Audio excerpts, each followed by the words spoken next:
Back in LA to give you guys the first look of the all new 9th generation 2025 Camry. This is the XLE. Let's get into it. If you missed my first video on the XSE, make sure to check that out.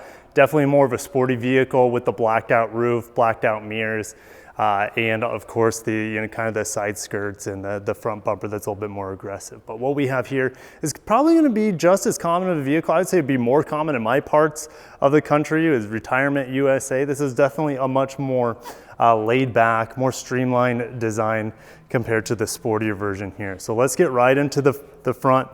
It looks, like I said, on this car, it looks like a bigger Prius, and I think that's a great compliment. Now, this front end has a silver painted pattern on the corner. The XSE's front grille is paint match. So I'm actually liking the contrast here with this new paint color. It's called, I believe, Ocean Gem. It looks really nice. Kind of gives me a throwback to maybe some of the 90s paint colors. I think it looks really, really premium here on the XLE. Now, get into the wheels. 18-inch wheels here on the XLE. You'll have 18-inch wheels on the SE trim. On the XSE has 19-inch wheels. If you get the base LE model, that is going to have, I believe, 17-inch wheels. So we have more of a traditional aluminum window surround here compared to the XSE back there that has that glossy, that dark black, blacked out window trim. Come to the back.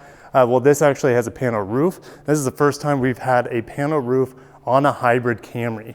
Now, this model here is front wheel drive. How do I know? Well, the XSE over there had an all-wheel drive badge right above the Beyond Zero hybrid electric vehicle logo. So being front wheel drive, this will have 220 horsepower, and we have no exhaust tips back here. We had a dual tip on the XSE, completely blacked out here with this glossy black trim at the bottom. Looks pretty good, very squarish rear end as I'm seeing it from behind. Now you can see the exhaust tip down below if you get under the car. So of course it's not a fully electric vehicle. You still have that 2.5 liter gasoline engine underneath the hood. Lobster claw-like taillights, which has been a Toyota theme for a while. They look really nice, very premium. XLE badge looks good too. Let's see if I can get into the trunk. No, I'm gonna have to pop that once I get on the inside. Also from the back here, it looks like this is a spoiler, how it comes up. But if you come to the side, it's almost completely flat. Let's get on the inside. This is taking a much more different approach compared to the perforated interior of the XSE. This is a nice soft touch. I believe it's the Dynamica. It's the first time we've ever seen Dynamica on a Toyota vehicle that I'm aware of. Checker pattern with a circle on the inside. It looks really, really nice. Soft armrest here as we get on the inside. We do have leather here that is accented with that, that suede-like material on the outside. I'm liking this gray interior, but you can also get it with a fully blacked out interior, I believe. So let's go ahead and get on the inside. The XLE and XSE have two 12-inch screens. If you go for the base models, the LE and the SE, you're gonna have a 7-inch screen here and an 8-inch screen here. We have a JBL audio sound system in here. I'm a big fan of this switchgear. Notice I don't have any touch capacitive buttons. I like how the access to the volume knob here. Lots of glossy black on the dash, but look at that material that wraps around the bottom of the dash here. Like the soft touch points. I'm very happy about this. I could definitely see this in more Toyotas in the future, and I'd be happy. If you missed my XSE video, I drooled over the fact that we have a real shifter in a Toyota hybrid. If we look at a lot of the Lexus models, the BZ4X kind of has a rotary dial thing. I love the traditional, the beautiful, the functional, and old school shifter in here. I can't say that enough. A couple buttons here for driving modes, EV mode, brake hold, auto brake hold, nothing new there. Cup holders, wireless charger, USB ports up here. We have a heated steering wheel, which is actually, I believe, on right now. Yeah, there it is. I'm going to turn that off. That's crazy. All right, so turning off that heated steering wheel.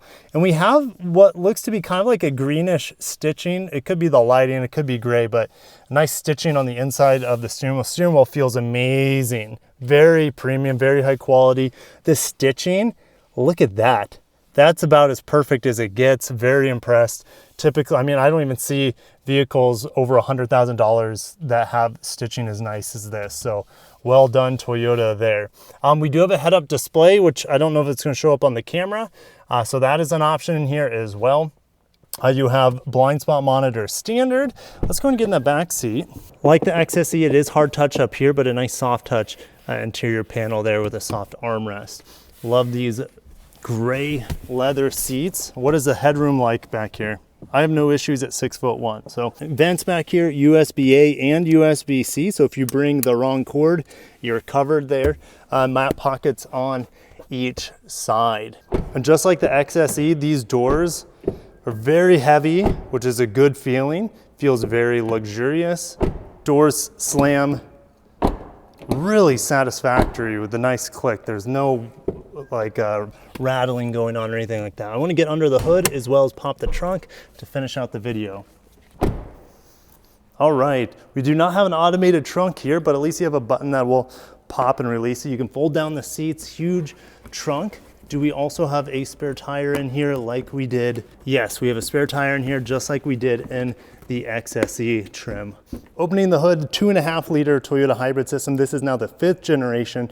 Gives you 2 electric motors up front connected to this 2.5 liter 4-cylinder. Should easily see over 40 miles per gallon. And it now has 225 horsepower. It's a nice bump. I believe the previous generation had 208 horsepower. So now more powerful, more efficient, and now can be available in all-wheel drive. So let me know down below, which front end do you like better? Do you like the more conservative look of the XLE, or do you like the more aggressive, more sporty look of the XSE? I might actually like this. Maybe I'm getting a little old man at this point, but this one still looks cool. So I'll see you guys down below. This car does come out in the spring. Stay glued to the channel. I will be driving it this spring. Make sure you don't miss that. And I'll see you guys down below and in the next video.